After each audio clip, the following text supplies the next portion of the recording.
Shalom saudara sekalian, hari ini Jumat 10 Juni 2026, Yohanes 8 ayat 31.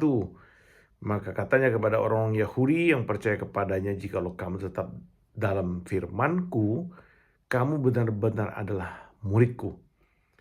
Saudara, apa aplikasi praktis tetap tinggal di dalam firman Tuhan?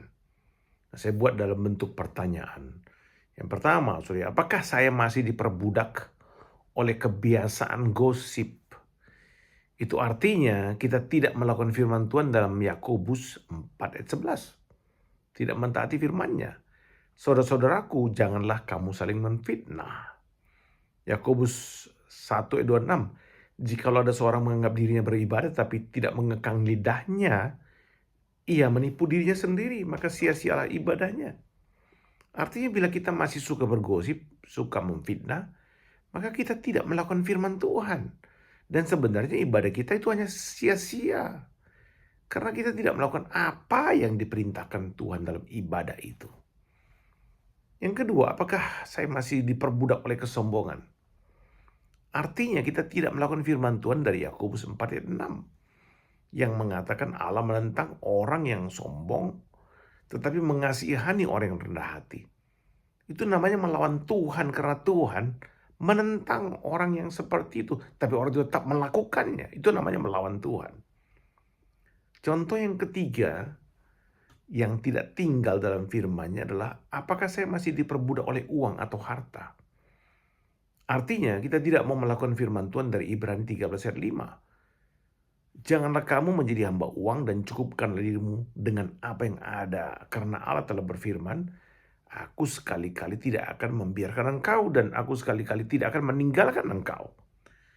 Kalau kita masih penuh khawatir akan uang, jikalau kita menjadi orang yang kikir dan tidak pernah memberi atau pelit karena kita takut nanti kekurangan, maka kita sedang tidak percaya pada perkataan Yesus ini bahwa Dia tidak akan pernah meninggalkan kita.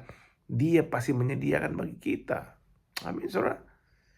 Contoh yang keempat adalah, atau ada orang yang masih diperbudak oleh ketakutan bersaksi karena Kristus. Itu sama dengan para murid Yesus sebelum kebangkitannya yang penuh ketakutan. Berarti dia belum mengalami kemerdekaan sejati. Saat sangat berbeda dengan para murid setelah kebangkitan Kristus. Mereka mengalami kemerdekaan sejati walaupun dianiaya oleh mahkamah agama saat itu.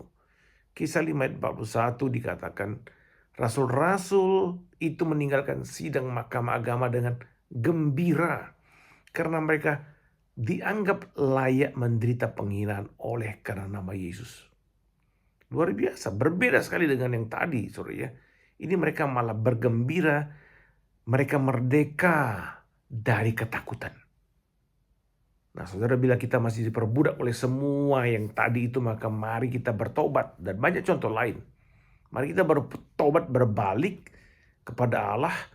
Samson di saat-saat terakhir hidupnya, meskipun telah melakukan hal yang sia-sia, kembali kepada Allah. Karena Allah tak mengasihi dia. Kasih Allah kepada Samson tidak dapat digagalkan oleh kegagalan Samson. Itu juga berlaku bagi kita.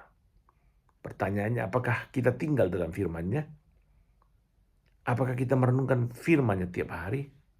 Lebih jauh lagi adalah, apakah kita mentaati firman Tuhan? Amin, saudara. Tuhan memberkati kita sekalian.